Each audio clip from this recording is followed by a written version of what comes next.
Made compulsory for everybody. ನಾವು ಮಾಡ್ತೀವಮ್ಮ, I am A surgeon. ಪ್ರತಿ ಸರ್ಜರಿಗೂ ಮೊದಲೇ ಈ ಟೆಸ್ಟ್ ಮಾಡಿಸ್ತೀವಿ, HIV ಟೆಸ್ಟು. ಅಂಡ್ ಜನಗಳಿಗೆ ಗೊತ್ತಾಗ್ದಂಗೆ ಇರಲಿ ಅಂತ ನಾವು ಸೀರಾಲಜಿ ಅಂತ ಬರ್ಕೋತೀವಿ, ಸೀರಮ್ ಟೆಸ್ಟ್. ಸೊ ಅವ್ರಿಗೆ ಗೊತ್ತೂ ಆಗಲ್ಲ. ಸೊ ಆದ್ದರಿಂದ ದಯವಿಟ್ಟು ಇದನ್ನು ಪ್ರತಿ ಮದುವೆಗೆ ಮೊದಲು ಹೆಣ್ಣು ಗಂಡಿಗೆ HIV test should be made compulsory. And ಯಾವಾಗ ನಾವು ಪ್ರತಿಯೊಬ್ಬರಿಗೂ ಹಿಮೋಗ್ಲೋಬಿನ್ ಎಷ್ಟಿದೆ ಅಂತ ಚೆಕ್ ಮಾಡ್ತೀವಲ್ಲ, ಅದೇ ಥರ ಪ್ರತಿ ಯುವಕನಿಗೂ ಕೂಡ ದಯವಿಟ್ಟು ನೀವು HIV ಮಾಡಿಸ್ಕೊಳ್ಳಿ. ಅದರೊಳಗೇನು ಅವಮಾನ ಇಲ್ಲ, ಇದಿಲ್ಲ, ಇವನಿಗೆ HIV ಇದೆ ಅಂತ. ಮೊದಲಿಗೆ ಏನಾಗಿದೆ ಗೊತ್ತಮ್ಮ, ತಮಾಷೆ ಮಾಡೋರು. ನೀವು ಜಗ್ಗೇಶ್ ಪಿಕ್ಚರ್ನ ನೋಡಿದಿರಿ, ಅವ್ನು ನಿಮ್ಮ 4 ಸಾರಿ ಬೇದಿ ಆಯಿತು ಅಂದರೆ HIV ಇರಬೇಕು ನೋಡು ಅನ್ನೋರು. ದಯವಿಟ್ಟು ಇವತ್ತು ಇಟ್ಸ್ ಎ ಕಂಪಲ್ಸರಿ ಟೆಸ್ಟ್ ಮಾಡಬೇಕು. ಎಲ್ಲೂ ಸೀಕ್ರೆಟ್ ಏನಿಲ್ಲ. HIV ಟೆಸ್ಟ್ ಮಾಡೋದ್ರಿಂದ ಅವಮಾನನೂ ಇಲ್ಲ, ಏನೂ ಇಲ್ಲ. ಅವ್ರಿಗೆ ಮಾಡೋದು ಗೊತ್ತಾದರೆ. ಆ್ಯಂಡ್ ಇವತ್ತು ಏನಾಗಿದೆ ಅಮ್ಮ, treatment is very very easy and treatment is free. ಎಲ್ಲ ಸರ್ಕಾರಿ ಆಸ್ಪತ್ರೆಗಳಿಗೂ ART ಸೆಂಟರ್. ಇವತ್ತು ನಾನು ಕಿಮ್ಸ್ ಆಸ್ಪತ್ರೆ ಒಳಗೆ I am the chairman of that hospital. ART centre is free. So ಬಂದರೆ ART ಕ್ಲಿನಿಕ್ ಹೋದ್ರೇ ಜನ ಇವನು ಇಲ್ಲಿ ಯಾಕೆ ಹೋಗ್ತಾ ಇದ್ದಾನೆ, ಇವಳು ಯಾಕೆ ಇಲ್ಲಿ ಹೋಗ್ತಾ ಇದ್ದಾಳೆ ಅನ್ನೋದನ್ನು ಬಿಡಬೇಕು ನೀವು. ಇದನ್ನು ಭಾಳ ಇಂಪಾರ್ಟೆಂಟ್. ನೀವು ಹೋಗಿ ಟೆಸ್ಟ್ ಮಾಡಿಸ್ಕೊಳ್ಳಿ.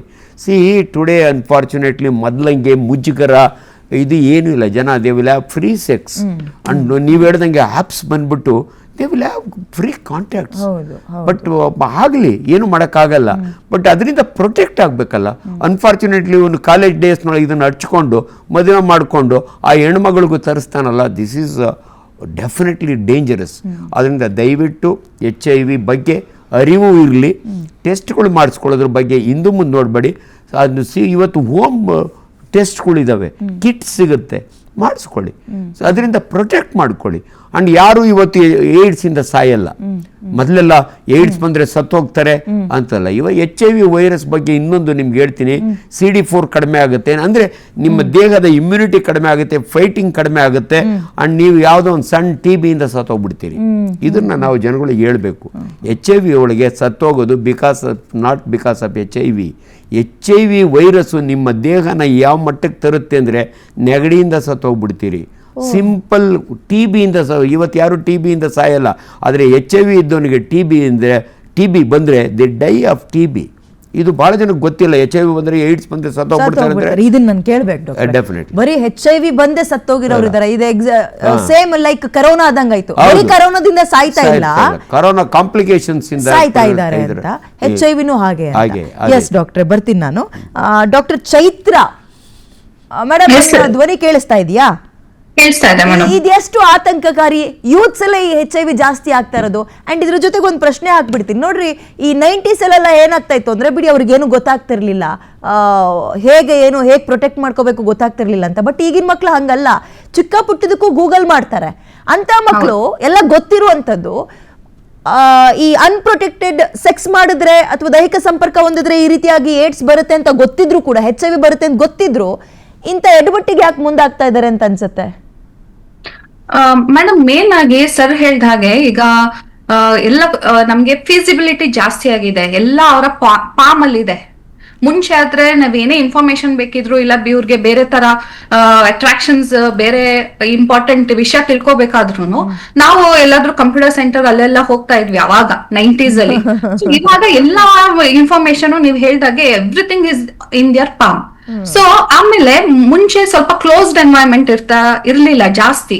ಮನೆ ತುಂಬಾ ಜನ ಇರ್ತಾ ಇದ್ರು. ಏನೇ ಕದ್ದು ಮುಚ್ಚಿ ಓದ್ಬೇಕು ನೋಡ್ಬೇಕು ಅಂತಂದ್ರು ಮನೆ ತುಂಬಾ ಜನ. ಈಗ ಆಗಲ್ಲ. ರೂಮ್ ಬಾಗಿಲು ನಾವು ಹೋಗ್ಬೇಕಾದ್ರು ಈ ಜೆನ್ಸಿಗಳಿಗೆ ನಾಕ್ ಮಾಡಿ ಹೋಗ್ಬೇಕು, ಇಲ್ಲ ಪ್ರೈವಸಿ ನೀವು ಡಿಸ್ಟರ್ಬ್ ಮಾಡ್ತಾ ಇದ್ದೀರಾ ಅಂತ ಹೇಳ್ತಾರೆ. ಸೊ ಅದೊಂದು ವಿಷಯ. ಸೊ ಹಾಗಾಗಿ everything is readily available to them. And also the cultural shift has happened, as sir rightly said. So ನಾವು ಅವರು ಈಗ ಅನ್ಪ್ರೊಟೆಕ್ಟೆಡ್ ಸೆಕ್ಸ್ ಸರ್ ಹೇಳ್ದಾಗೇನೆ ಮುಂಚೆ ಅನ್ಪ್ರೊಟೆಕ್ಟೆಡ್ ಸೆಕ್ಸ್ ಪ್ರೊಟೆಕ್ಷನ್ ಬೇಕು ಅನ್ನೋದು ಪ್ರೆಗ್ನೆನ್ಸಿ ಆಗದೆ ಇರ್ಲಿ ಅಂತ. That was the only concept. But ಬೇರೆ ಬಾಡಿಲಿ ಫ್ಲೂಯಿಡ್ಸ್ ಇಂದನೂ ಅದು ಇನ್ಫೆಕ್ಟ್ ಆಗ್ತಾ ಇದೆ ಅನ್ನೋದು ಅವ್ರಿಗೆ ಅರಿವಿರ್ಲಿಲ್ಲ. ಸೊ ಮೇನ್ ಆಗಿ ಒಂದು ಸ್ಕೂಲ್ಸ್ ಕಾಲೇಜಸ್ ಅಲ್ಲಿ compulsory sex education is utmost importance at this particular ಆಮೇಲೆ ಮುಂಚೆ ಹಳ್ಳಿಗಳಲ್ಲೆಲ್ಲ ಡ್ರಾಮಾಗಳು ಮಾಡೋರು, ಅವೇರ್ನೆಸ್ ಕ್ರಿಯೇಟ್ ಮಾಡೋರು. ನಮ್ ತಂದೆನೂ ಅಡಲ್ಟ್ ಎಜುಕೇಶನ್ ಅಲ್ಲಿ ಇದ್ರು, ನಮ್ ತಂದೆನೇ ಒಂದು ಹಾಡ್ ಬರ್ದಿತ್ತು, ಏಡ್ಸು ಬಂದಾತು ಜೋಪಾನ ಅಂತೆಲ್ಲ ಹೇಳ್ಕೊಂಡು ಬೀದಿ ನಾಟಕಗಳು ಮಾಡ್ತಾ ಇದ್ರು. ಸೊ ಈಗ ಅದೆಲ್ಲ ಕಮ್ಮಿ ಆಗ್ಬಿಟ್ಟಿದೆ. ಸೊ ಒಂದು ಇದು ಅವೇರ್ನೆಸ್ ಇರ್ಬೋದು, ಟೆಸ್ಟಿಂಗ್ ಗಳು ಕಮ್ಮಿ ಇದ್ದಿರ್ಬೋದು. ಈಗ ಇನ್ಸಿಡೆನ್ಸ್ ಜಾಸ್ತಿ ಆಗಿರೋದು 2 ಕಾರಣ ಇರ್ಬೋದು. ಒಂದು, ಈ ವರ್ಷ ತುಂಬಾ ಟೆಸ್ಟ್ ಗಳಾಗಿ ಅದ್ರಲ್ಲಿ ಎಷ್ಟು ಫಿಗರ್ಸ್ ನಮ್ಗೆ ಪಾಯಿಂಟ್ ಔಟ್ ಆಗಿರ್ಬೋದು. ಪ್ರೀವಿಯಸ್ ಇಯರ್ ಅಲ್ಲಿ ಇಷ್ಟು ಟೆಸ್ಟ್ ಆಗಿಲ್ದೇ ಇರ್ಬೋದು. Or else it is a very alarming rate ಅಲ್ಲಿ ಇವಾಗ ಅದು ಇನ್ಸಿಡೆನ್ಸ್ ಜಾಸ್ತಿ ಆಗ್ತಾ ಇದೆ. So 0.12 per 1000 individuals right now in 2026 ಅಲ್ಲಿ ಇನ್ಫೆಕ್ಟ್ ಆಗಿರೋದು.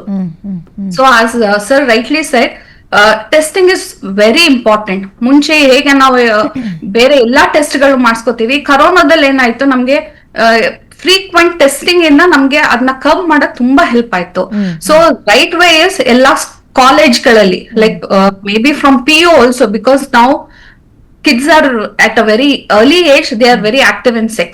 So maybe PU level illa degree level inda every year there should be a camp. Iga blood donation camp anta ಮಾಡ್ತಾರೆ, ಬೇರೆ ಬೇರೆ ಏನೇನೋ ಹೆಲ್ತ್ ಮೆಡಿಕಲ್ ಕ್ಯಾಂಪ್ಸ್ ಗಳು ಮಾಡ್ತಾರೆ. ಸೊ ಇದನ್ನು ಒಂದು ಮ್ಯಾಂಡೇಟ್ ಆಗಿ ಮಾಡ್ಬೇಕು ಅನ್ನೋದು, ಮಾಡ್ಬೇಕಾಗಿರೋ ಅವಶ್ಯಕತೆ ತುಂಬಾ ಇದೆ ಸ್ಕೂಲ್ಸ್, ಕಾಲೇಜಸ್, ಯೂನಿವರ್ಸಿಟೀಸ್ ಗಳಲ್ಲಿ. ಓಕೆ ಓಕೆ, ಬರ್ತೀನಿ ನಾನು ನಿಮ್ಮ ಹತ್ರ. ಡಾಕ್ಟರ್ ಅನಿತಾ ಪ್ರಸಾದ್, ಡಾಕ್ಟರ್ ನನ್ನ ಧ್ವನಿ ಕೇಳಿಸ್ತಾ ಇದೆಯಾ ನಿಮ್ಗೆ? ರೀಸೆಂಟ್ ಆಗಿ ಇದೇ ವಿಚಾರವಾಗಿ ನಾವು ಪ್ಯಾನೆಲ್ ಹಂಚ್ಕೊಂಡಿದ್ವಿ. ಈಗ ನೋಡಿ, ಅವಾಗ ಜಸ್ಟ್ ಗಂಡ್ ಮಕ್ಳ ನಡುವೆ ಅಂತ ಬಂದಿತ್ತು, ಈಗ ಓವರ್ ಆಲ್ ಯುವಕರ ನಡುವೆ ಅಂತ ಮಾತಾಡ್ತಾ ಇದ್ವಿ. ಎಂತ ದುರ್ವಿಧಿ ನಮ್ದು ಅಂತ ಹೇಳಿ. ನಿಮ್ಗೆ ಏನ್ ಅನಿಸ್ತಾ ಇದೆ? ಇದು ಎಷ್ಟು ಆತಂಕ ಇದೆ? HIV ಇವತ್ತಿಗೂ ಹೆದರ್ಕೊಳ್ತೀವಿ, ಇವತ್ತಿಗೂ ಮುಜುಗರ ಪಡ್ತೀವಿ, ಅದರಲ್ಲೂ ಎಲ್ಲ ಗೊತ್ತಿರೋ ಹುಡುಗ್ರೆ ಇಂಥದಕ್ಕೆ ಸಿಗಾಕೊಳ್ತಾ ಇದಾರಲ್ಲ ಅಂತ. ಕರೆಕ್ಟ್. ಸೊ ಇದಕ್ಕೆ ನನ್ನ ಪ್ರಕಾರ ಮೇಡಮ್, ಲಾಸ್ಟ್ ಟೈಮ್ ನಾವು ಡಿಸ್ಕಷನ್ ಮಾಡಿದ್ವಿ, ನಾವೊಂದು ವಿಚಾರನ ನಾವು ಕೇಳಿದ್ವಿ, ಈ ಒಂದು ಟಾಪಿಕ್ ನ ಸರ್ಕಾರ ಏನ್ ಮಾಡ್ತಿದೆ, ಯಾವ ಲೆವೆಲ್ಗೆ ನಾವು ಚೇಂಜ್ ಇದೀವಿ ಅಂತಕ್ಕಂಥದ್ದು ಒಂದು ಇಂಪಾರ್ಟೆಂಟ್ ಸಬ್ಜೆಕ್ಟ್ ಇವತ್ತಿನ ದಿನ ನಾವು ತಿಳ್ಕೊಳ್ಲಿಕ್ಕೆ. ಯಾಕಂತಂದ್ರೆ ಈಗ ನೋಡಿದ್ರಿ, ಮೊನ್ನೆ ಪ್ರೊಟೆಸ್ಟ್ ಅಲ್ಲಿ ನಾವು ಜನ್ಸಿಗಳು ಏನು ಅನ್ನೋದನ್ನ ನಾವು ತಿಳ್ಕೊಂಡ್ವಿ. ಎಲ್ಲರ ಇಡೀ ಭಾರತ ತಿಳ್ಕೊತು, ವಿಶ್ವನ ತಿಳ್ಕೊತು, ಜನ್ಸಿಗಳ ಒಂದು ಕೆಪಬಿಲಿಟಿ ಏನಿದೆ ಅಂತ ಎಲ್ರಿಗೂ ಅರಿವಾಯ್ತು. ಸೊ ಈ ಒಂದು ಟಾಪಿಕ್ ನಾವು ತಗೊಂಡ್ರೆ, ಈಗ ನಮ್ಮಲ್ಲಿ ಇರ್ತಕ್ಕಂತ ಪಾಲಿಸೀಸು, ಪ್ರಾಕ್ಟೀಸಸ್ಸು ಅಥವಾ ನಮ್ಮ ವಿಚಾರ, ನಮ್ಮ ಯೋಚನೆಗಳು ತುಂಬಾ ಹಳೆ ಕಾಲದ್ದು, ಹಳೆ ಪದ್ಧತಿ ಅಂತ ನಿಮ್ಗೆ ಅನಿಸ್ಲಿಲ್ವಾ? ಒಂದು ವಿಚಾರ ಕೇಳುವಂಥದ್ದು. ಎರಡನೇ ವಿಚಾರ ಬಂದು, ಆಯ್ತು, ಇವಾಗ ಇವರು ಹೋಗ್ತಾ ಇರ್ತಕ್ಕಂಥ ಸ್ಪೀಡೇ ಬೇರೆ ಇದೆ, ಮತ್ತೆ ಈಗ ತಂತ್ರಜ್ಞಾನ ಇನ್ನು ಜೋರಾಗಿ ಬರ್ತಾನೂ ಇದೆ, ಇನ್ನೂ ಹೆಚ್ಚಾಗಿ ಇನ್ನು ಡೆವಲಪ್ಮೆಂಟ್ ನಡೀತಾನೆ ಇದೆ. ಸೊ ಈ ಒಂದು ಸಮಯದಲ್ಲಿ ನಾವು ಈ ಒಂದು ಸಬ್ಜೆಕ್ಟ್ ಅನ್ನ ಲೈಟ್ ಆಗಿ ತಗೊಳ್ಲಿಕ್ಕೆ ಯಾವುದೇ ಕಾರಣದಿಂದನೂ ಸಾಧ್ಯ ಇಲ್ಲ. ನಾನು ಯಾವ್ದೋ ಕಾಲದಲ್ಲಿ ಏನೋ ಮಾಡಿದ್ದೆ, ಏನೋ ಆಯ್ತು, ನಮ್ ತಂದೆಯವ್ರು ಇನ್ನೇನೋ ಆಗಿದ್ರು, ನಾವೀಗ ಬಂದ್ವಿ, ಇನ್ನೇನೋ ಮಾಡಿದ್ವಿ, ನಾವೀಗ ಗವರ್ಮೆಂಟ್ ಅಲ್ಲಿ ಇಂಥ ಪಾಲಿಸಿ ಮಾಡಿದ್ವಿ, ಅದಾಗೋದಿಲ್ಲ ಮೇಡಮ್. ಈಗ ಇರ್ತಕ್ಕಂಥದ್ದು ತುಂಬಾ ಇಂಪಾರ್ಟೆಂಟ್ ಸಬ್ಜೆಕ್ಟ್ ಇರುವಂತದ್ದು. ನಾವೀಗ ಮುಂದಿನ ಪೀಳಿಗೆಗೆ ಏನ್ ಮಾಡಿದ್ವಿ, ಅದು ಯಾವ ತರ ಅವರಿಗೆ ಅನುಕೂಲ ಮಾಡಿಕೊಟ್ವಿ, ಈ ಒಂದು ಗ್ರೋತ್ ಪ್ಯಾಟರ್ನ್ ಏನಿದೆ, ಎಷ್ಟು ಫಾಸ್ಟ್ ಆಗಿ ನಾವು ಡೆವಲಪ್ಮೆಂಟ್ ಆಗ್ಬೇಕಾಗಿದೆ ಅದನ್ನ ನೋಡ್ಬೇಕಾಗಿದೆ. ಇವತ್ತು ನಾವು ಮುಂಚಿನ ಒಂದು ವಿಚಾರಗಳನ್ನ ನಾವು ತಗೊಳ್ಳಿಕ್ ಆಗಲ್ಲ ಅನ್ನೋದೊಂದು ತುಂಬಾ ಇಂಪಾರ್ಟೆಂಟ್ ಮೆಸೇಜ್ ಅನ್ನ ಇವತ್ತು ನಾವು ಎಲ್ರೂ ಪಾಠ ಕಲಿಬೇಕಾಗಿದೆ. ಯಾಕಂತಂದ್ರೆ ಇದು ಅವರು ಹೋಗ್ತಾ ಇರ್ತಕ್ಕಂಥ ಸ್ಪೀಡೇ ಬೇರೆ, ಸೂಸೈಡ್ ಟೆಂಡೆನ್ಸೀಸ್ ತುಂಬಾ ಜಾಸ್ತಿ ಇದೆ ಅವರಲ್ಲಿ, ಯಾಕಂದ್ರೆ ಲೋನ್ಲಿನೆಸ್ ಹೆಚ್ಚಾಗಿದೆ. ಯಾಕಂದ್ರೆ ಈ ಒಂದು ಸೊಸೈಟಿ ಅಂತರನ ಅವ್ರು ಅರ್ಥ ಮಾಡ್ಕೊಳ್ಲಿಕ್ಕೆ ಆಗ್ತಾ ಇಲ್ಲ. ಯಾಕಂದ್ರೆ ಅವ್ರಿಗಿದು ಬೇಡ, ಅವರಿಗೆ ನಾವು ಬೇಡ ಅಂತ ಹೇಳ್ತಿದೀವಿ ಅನ್ನುವಂತ ಒಂದು ಮನೋಭಾವ ಹೆಚ್ಚಾಗಿರೋಂತ ಕಾರಣ ಈಗ ನಾವು ಸ್ಕೂಲ್ ನಲ್ಲಿ ಅಥವಾ ಅದು ಬಹಳ ಬಹಳ ಇಂಪಾರ್ಟೆಂಟ್ ಆಗುತ್ತೆ. ನಾವು ಮಾಡದೇ ಇದ್ರೆ ತುಂಬಾ ನಾವು ಅಂತರ ಬೆಳೆಸ್ಕೊಂಡ್ಬಿಡ್ತೀವಿ. ಬೆಳೆಸ್ಕೊಂಡಾಗ ಏನಾಗುತ್ತೆ, ಮೊನ್ನೆ ಆದಂತ ಪ್ರಾಬ್ಲಮ್ಗಳು, ಘಟನೆಗಳು ಹೆಚ್ಚಾಗುತ್ತೆ. ಬರ್ತೀನಿ ನಾನು. ಎಸ್ ಡಾಕ್ಟ್ರೆ, ಬರ್ತೀನಿ ನಾನು. ಡಾಕ್ಟರ್, ನೀವು ಈಗ ಒಂದು ಮಾತು ಹೇಳಿದ್ರಿ, ಈಗ ಎಷ್ಟು ಕಂಪಲ್ಸರಿ ಆಗಿದೆ, ಮದುವೆಗಿಂತ ಮುಂಚೆ HIV ಟೆಸ್ಟ್ ಮಾಡಿಸ್ಕೊಳ್ಬೇಕು, ಅದು ಹುಡುಗ ಆಗ್ಲಿ ಹುಡುಗಿ ಆಗ್ಲಿ, ಟೆಸ್ಟ್ ಮಾಡಿಸಿ ಆಮೇಲೆ ಮದುವೆ ಆಗಿ ಅಂತ. ಮುಂಚೆಲ್ಲ ಮುಹೂರ್ತ ನೋಡೋರು, ಈಗ HIV ಟೆಸ್ಟ್ ಮಾಡಿಸ್ಕೊಳ್ಳೋ ಹಂತಕ್ಕೆ ಬಂದಿದೆ. ಬಟ್ ಸ್ಟಿಲ್ ಇವತ್ತಿಗೂ ಅಷ್ಟೇ ಗಂಡು ಮಕ್ಕಳು ತಾಯಂದ್ರು ಇದಕ್ಕೆ ಒಪ್ಕೊಳ್ಳಲ್ಲ. ಡಾಕ್ಟ್ರೆ, ನನ್ನ ಮಗಂಗೆ ಆ ಟೆಸ್ಟ್ ಮಾಡಿಸ್ಬೇಕನ್ನೋ, ಅಂದ್ರೆ ಮದುವೆಗಳೇ ಮುರಿದೋಗೋ ಹಂತಕ್ಕೆ ಹೋಗಿದೆ. ಇಂಥ ಪರಿಸ್ಥಿತಿಯಲ್ಲಿ ಕಾಲೇಜ್ ಮಕ್ಕಳಿಗೆ HIV ಟೆಸ್ಟ್ ಅಂದ್ರೆ ಪೇರೆಂಟ್ಸ್ ಇದನ್ನ ಹೆಂಗ್ ನೋಡ್ತಾರೆ? ಇಲ್ಲಮ್ಮ, ಡಾಕ್ಟರ್ ಚೈತ್ರ ಹೇಳ್ದಂಗೆ really it is very important. ನಿಮ್ಮ ಬ್ಲಡ್ ಗ್ರೂಪ್ ಹೆಂಗೆ, ನಾನು O ಪಾಸಿಟಿವ್ ಇದ್ದೀನಿ, B ಪಾಸಿಟಿವ್, ಇವತ್ತು ಭಾಳ ಹೆಮ್ಮೆಯಿಂದ ಐ ಆಮ್ HIV ನೆಗೆಟಿವ್ ಅಂತ ಹೇಳ್ಕೊಳ್ಳೋವಂಥ ಮೆಂಟ್ಯಾಲಿಟಿನ ಅಮ್ಮ, sex education in colleges and schools ಸರಿಯಾಗಿ ಆಗ್ತಾ ಇಲ್ಲ. ಎಲ್ಲೋ ಒಂದು ಕಡೆ ಅನ್ಫಾರ್ಚುನೇಟ್ಲಿ ಅದೊಂಥರ ತಮಾಷೆಯಾಗಿ ಇದ್ರಾಗ ಮಾಡ್ತಾರೆ. ಸೀರಿಯಸ್ ಆಗಿ ಇದು ಮಾಡಬೇಕು. Really it's important. ಆ್ಯಂಡ್ ಯಾಕೆ ನಾವು ನಾನು ಇವಾಗಲೂ ಕೂಡ ನಾನು ಸೂಪರ್ಡೆಂಟ್ ಆಫ್ ಅನ್ ಹಾಸ್ಪಿಟ್ಲ್ ಇದ್ದೆ ಕಿಮ್ಸ್ನಲ್ಲಿ. ಏನು HIV ಟೆಸ್ಟ್ನ ಅವ್ರಿಗೆ ಯಾರಿಗೂ ಗೊತ್ತಾಗ್ದಂಗೆ ಎಲ್ಲೋ ಸೀಕ್ರೆಟ್ ಹಂಗೇನೂ ಇಲ್ಲ. You should be aware. ಜನಗಳಿಗೆ ನಾವು ತಿಳುವಳಿಕೆ ಕೊಡಬೇಕು. ನಾವ್ ಯಾವ್ದಕ್ ಮುಜುಗರ ಪಡ್ಕೋಬೇಕು, ಭಯ ಪಡ್ಬೇಕು ಅದಕ್ಕೆ ಪಡ್ಕೊಳ್ಳಲ್ಲ, ಇಂಥದಕ್ಕೆ ಪಡ್ಕೊಳ್ತಾ ಇದೀವಿ ಹೇಳ್ಬೇಕು. ಈ ಪೇಷಂಟ್ ನಾವು ಪ್ರತಿಯೊಬ್ಬರಿಗೂ ಮಾಡ್ತೀವಮ್ಮ, it's compulsory before we put the knife. ಈ ಪೇಷಂಟ್ ಯಾಕಂದ್ರೆ ಇವನ್ ಇಂಪಾರ್ಟೆಂಟ್ ಅಲ್ಲ, ಇದು ಇವನ್ಗೆ ಯೂಸ್ ಮಾಡಿದ್ದ ಇನ್ಸ್ಟ್ರೂಮೆಂಟ್ಸ್ನ ಬೇರೆಯವ್ರಿಗೆ ಯೂಸ್ ಮಾಡಿ ಅನ್ನೆಸರ್ಲಿ ಅವ್ರಿಗೆ ಅಂದರೆ ಸ್ಟೆರಿಲೈಸ್ ಮಾಡ್ತೀವಿ ಬಿಡಿ, ಅವೆಲ್ಲ ಆಟೋಕ್ಲೇವಿಂಗ್. ಆದರೂ ಕೂಡ ಒಬ್ಬ ಪೇಷಂಟ್ ನೋಡಿ HIV ಪಾಸಿಟಿವ್ ಇದ್ದರೆ ಒಂದು ದಿನದಲ್ಲಿ ನಾವು 10 ಕೇಸ್ ಮಾಡಿದರೆ this case should be the last case ಅಂತ. ಆ್ಯಂಡ್ ಈ ಕೇಸ್ ಮಾಡಿದ ಮೇಲೆ ಆ ಥಿಯೇಟ್ರನ್ನ ಫ್ಯೂಮಿಗೇಟ್ ಮಾಡಬೇಕು. ಇವೆಲ್ಲ ನಾವು ಪ್ರಿಕಾಷನ್ಸ್ ತೊಗೋತೀವಿ. ಇದು ಜನಗಳಿಗೂ ಅವೇರ್ನೆಸ್. ಹೌದಾ, ನಮ್ಮ ಬಗ್ಗೆ ಇಷ್ಟು ಕಾಳಜಿ ತೊಗೊಳ್ತಾರೆ ಆಪರೇಷನ್ ಥಿಯೇಟ್ರ್ನೊಳಗೆ ಅನ್ನೋದನ್ನ ಜನಗಳಿಗೆ ಅವೇರ್ನೆಸ್ ಬರಬೇಕು. ಅದರೊಳಗೆ ಅವಮಾನ ಏನಿಲ್ಲ ಯಾರೋ ಒಬ್ಬರು. ಆ್ಯಂಡ್ ಇನ್ನೊಂದು ಏನಾಗಿದೆ ಅಮ್ಮ, ಇವತ್ತು HIV ಪಾಸಿಟಿವ್ ಇದ್ರೂ ಕೂಡ ವಂಡರ್ಫುಲ್ ಟ್ರೀಟ್ಮೆಂಟ್ ಇದೆ. They don't dye. ಮೊದಲಿಗೆ ಅಯ್ಯೋ HIV ಪಾಸಿಟಿವ್ ಇದ್ದರೆ ಇವನ ಕತೆ ಮುಗೀತು. ಇವತ್ತಿಲ್ಲ. ಸಚ್ ವಂಡರ್ಫುಲ್ ಡ್ರಗ್ಸ್ ಬಂದಿದ್ದಾವೆ ಅಂದರೆ ಈ can leave A normal life.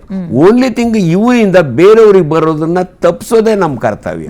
ಅದರಿಂದ ದಯವಿಟ್ಟು ಜನಗಳು ಯಾರು ಕೂಡ HIV ಟೆಸ್ಟ್ನ ಸೀಕ್ರೆಟಾಗಿ ಮಾಡಿಸ್ಕೋಬೇಕು. ನೀವು ಹೇಳಿದಾಗೆ ತಂದೆ ತಾಯಿಗೆ ಅವೇರ್ನೆಸ್ ಕ್ರಿಯೇಟ್ ಮಾಡಬೇಕು. ನಿಮ್ಮ ಮಗಳಿಗೆ ಹೆಂಗೆ ಇದು ಮಾಡ್ತಿರೋ ಬೇರೆಯವರು ಕೂಡ ಆ ಅವೇರ್ನೆಸ್ ಕ್ರಿಯೇಟ್ ಮಾಡಬೇಕು. HIV ಪಾಸಿಟಿವ್ ಇದ್ದರೆ ಅವ್ನು ಮದುವೆ ಮಾಡ್ಕೋಬಹುದು, ಇಲ್ಲ ಅಂತ ಏನಿಲ್ಲ. HIV ಒಂದು ಕಾಯಿಲೆ ತರ ನೋಡಿ. ಹೌದು, ಮುಜುಗರದಿಂದ ನೋಡೋದೇನು ಬೇಡ ಅಂತ. ಡೆಫಿನೆಟ್ಲಿ ಇದನ್ನ ಈ ಅವೇರ್ನೆಸ್ ಕ್ರಿಯೇಟ್ ಮಾಡೋದು ಬಹಳ ಇಂಪಾರ್ಟೆಂಟ್ ಇದೆ. ಸೊ ಜನಗಳಿಗೆ 2 ಅವೇರ್ನೆಸ್ ಕ್ರಿಯೇಟ್ ಮಾಡಬೇಕು. ಒಂದು ಪಾಸಿಟಿವ್ ಇದ್ರೂ ಕೂಡ ಎದುರ್ಕೊಳ್ಳೋಂಗೇನಿಲ್ಲ. ಇವತ್ತು wonderful treatment, they can lead A normal life. Only precaution ಅಂದರೆ ಇವನಿಂದ ಬೇರೆಯವ್ರಿಗೆ ತೊಂದರೆ ಆಗದಂಗೆ ನೋಡ್ಕೊಳ್ಳೋದು ಇದೆಯಲ್ಲ, ಅದಕ್ಕೋಸ್ಕರ ಇದನ್ನು ಕಂಪಲ್ಸರಿ ಮಾಡಬೇಕು ಅಂತ. ಓಕೆ ಡಾಕ್ಟರ್ ಚೈತ್ರ ಅವರೇ, ನೀವು ಸೆಕ್ಸ್ ಎಜುಕೇಶನ್ ಬಗ್ಗೆ ಮಾತಾಡ್ತಾ ಇದ್ರಿ. ಈ ಜಿಲೇನಿಯಲ್ಸ್ ಮತ್ತೆ ಜನ್ಜಿ ಅಂತ ಏನ್ ಕರಿತೀವಿ, ಈ 3 ಕೆಟಗರಿಗೆ ಈ ಸೆಕ್ಸ್ ಎಜುಕೇಶನ್ ಸರಿಯಾಗಿ ಆಗೇ ಇಲ್ಲ. What is sex education? ನಮ್ಮ ಸ್ಕೂಲ್ಗಳಲ್ಲಿ ಹೇಳ್ಕೊಡ್ತಾ ಇದ್ದು ಬ್ಯಾಡ್ ಟಚ್ ಯಾವುದು, ಗುಡ್ ಟಚ್ ಯಾವುದು, ಅದೆಲ್ಲ ನಮಗೆ ಬೇಕಾಗಿರೋದು ಅದನ್ನ ಮನೇಲೇ ಹೇಳ್ಕೊಟ್ಬಿಡ್ತಾರೆ. ಅಂಡ್ ಈ ಸೆಕ್ಸ್ ಎಜುಕೇಶನ್ ಅನ್ನೋದನ್ನ ಟೀಚರ್ಗಳೇ ಮುಜುಗರ ಮಾಡ್ಕೊಬಿಡ್ತಾರೆ. ಅದು ಗಂಡ್ ಮಗ ಆದ್ರೂ ಅಂದ್ರೆ ಮೇಲ್ ಟೀಚರ್ ಆಗ್ಲಿ ಅಥವಾ ಫಿಮೇಲ್ ಟೀಚರ್ ಆಗ್ಲಿ. ಸೊ ಟೀಚರ್ಗಳಿಗೆ ಫಸ್ಟ್ ಇದ್ರ ಬಗ್ಗೆ ಅವೇರ್ನೆಸ್ ಮೂಡಿಸ್ಬೇಕಾ ಅಂತ, ಮಕ್ಳಿಗೆ ಹೆಂಗೆ ಹೇಳ್ಕೊಡ್ಬೇಕು, ನೀವು ಇದ್ರ ಬಗ್ಗೆ ಮುಜುಗರ ಮಾಡ್ಕೊಳ್ಳೋದಲ್ಲ, ಮಕ್ಳು ಭವಿಷ್ಯದ ಪ್ರಶ್ನೆ ಇದು. ಸೊ ಟೀಚರ್ಸಿಗೆ ಇದ್ರ ಬಗ್ಗೆ ಪಾಠ ಮಾಡ್ಬೇಕಾ ಅಂತ. ಮೇಡಮ್, ಅವ್ರಗಳಿಗೆ ಮುಜುಗರ ಆದ್ರೆ madam, there are resource persons. Government ಇಂದನೂ ಅದೊಂದು ಪ್ರೊವಿಷನ್ಸ್ ಇದೆ. ಆಮೇಲೆ ಯೂನಿವರ್ಸಿಟಿ ಪ್ರೊಫೆಸರ್ಸ್ ಗಳಿದ್ದಾರೆ, ಬೇರೆ ಬೇರೆ ಎಕ್ಸ್ಪರ್ಟ್ಸ್ ಗಳಿದ್ದಾರೆ, ಅವ್ರನ್ನ ಇನ್ವೈಟ್ ಮಾಡ್ಬೋದು. That is not a big hurdle. So ಯಾರಾದ್ರೂ ಅಂದ್ರೆ ಯಾರು ಫೀಲ್ಡ್ ಅಲ್ಲಿ ಪ್ರೊಫಿಷಿಯಂಟ್ ಆಗಿದ್ದಾರೆ, ಮೆಡಿಕಲ್ ಡಾಕ್ಟರ್ಸ್ ಇರ್ಬೋದು, ಒಂದಿನ ಅವ್ರನ್ನ ಒಂದು ಇನ್ವೈಟ್ ಮಾಡಿ ಅವರು ಲೆಕ್ಚರ್ಸ್ ಕೊಡ್ತಾರೆ. ಸೊ ನಾವು ಟೀಚರ್ಸ್ಗೆ ಹೇಳಕ್ ಆಗದೆ ಇರೋದು ಅವ್ರುಗಳು ಮನ ಮುಟ್ಟುವಂತೆ ಹೇಳ್ತಾರೆ. ಸೈಕಾಲಜಿಸ್ಟ್ ಗಳನ್ನ ಕರ್ಸಿ ಅವರು ಇದ್ರ ಬಗ್ಗೆ ಅವ್ರಿಗೂ ಟ್ರೈನಿಂಗ್ ಎಲ್ಲ ಇರೋದ್ರಿಂದ ಅವರು ಮಕ್ಕಳ ಮೆಂಟಾಲಿಟಿ ಆ ಏಜ್ ಗ್ರೂಪ್ಗೆ ಹೇಗೆ ಅದನ್ನ ವಿವರಿಸ್ಬೇಕು ಅದೇ ವೇವ್ ಲೆಂತ್ ಅಲ್ಲಿ ಮಕ್ಕಳಿಗೆ ಅರ್ಥ ಆಗುವ ಹಾಗೆ ಅವರು ಹೇಳ್ಕೊಡ್ತಾರೆ. ಸೊ ಸ್ಟೂಡೆಂಟ್ಸ್ ಅಲ್ಲಿ ಒಂದು ಮೇನ್ ಕನ್ಸರ್ನ್ ಅಂತ ಈಗ ಒಂದು PU ಲೆವೆಲ್ ಇರ್ಬೋದು, ಇಲ್ಲ ಡಿಗ್ರಿ ಲೆವೆಲ್ ಅಲ್ಲಿ ಇರ್ಬೋದು, ಪ್ರೊಟೆಕ್ಷನ್ ಬೇಕಾಗಿರೋದೇನಕ್ಕೆ ಅಗೇನ್ಸ್ಟ್ ದ ಪ್ರೆಗ್ನೆನ್ಸಿ ಅಷ್ಟೇ ಅವ್ರ ತಲೆಯಲ್ಲಿ ಇರೋದು. ಈವನ್ ಹಾಸ್ಟೆಲ್ಗಳಲ್ಲೂ ಫ್ರೀಕ್ವೆಂಟ್ ಆಗಿ ಅದ್ರದ್ದು ಅವೇರ್ನೆಸ್ ಇರ್ಬೋದು, ಹಾಕ್ಬೋದು. ಇಲ್ಲ ಹೇಳೋದಿಕ್ ಸಾಧ್ಯ ಆಗಿಲ್ಲ ಅಂದ್ರೆ ಒಂದ್ ಸ್ವಲ್ಪ ಪೋಸ್ಟರ್ಸ್ ಗಳ ತರ ಮಾಡ್ಬಿಟ್ಟು ಅದನ್ನ ಎಲ್ಲಾದ್ರೂ ಫಿಕ್ಸ್ ಮಾಡಿಸ್ಬೋದು. ಅಟ್ಲೀಸ್ಟ್ ಹೋಗ್ತಾ ಬರ್ತಾ ಒಂದು ಗಂಟೆ ಹೊಳಿತಾ ಇರುತ್ತೆ, ಓಕೆ ಈಗಿದೆ ಪರಿಸ್ಥಿತಿ ಅಂತ ಹೇಳ್ಬಿಟ್ಟು. So there are many methods. It's not like only teachers ಹೇಳ್ಬೇಕು ಅಂತ. ರಿಸೋರ್ಸ್ ಪರ್ಸನ್ಸ್ ಇದಾರೆ, ಡಾಕ್ಟರ್ಸ್ ಗಳಿದ್ದಾರೆ, ಸೈಕಾಲಜಿಸ್ಟ್ ಗಳಿದ್ದಾರೆ. They will deal better with the kids. So ಆ ತರ ಇದೆ. ಮತ್ತೆ ಇನ್ನೊಂದು ಇಂಪಾರ್ಟೆಂಟ್ ಥಿಂಗ್ ಅಂದ್ರೆ ma'am, sorry to say this, but drug abuse is still persistent and at a very higher rate. So ಈಗ ನಾವು ಬೇರೆ ಬಾಡಿಲಿ ಫ್ಲೂಯಿಡ್ಸ್ ಅಲ್ದೇನೆ this virus is so fragile. Once it is out ಬಾಡಿಯಿಂದ ಹೊರಗಡೆ ಬಂದಿದ ತಕ್ಷಣನೇ ಅದು ವಿದಿನ್ ಅವರ್ಸ್ ಅದು ಸತ್ತೋಗ್ಬಿಡುತ್ತೆ. It is very fragile. But only exception is inside the needle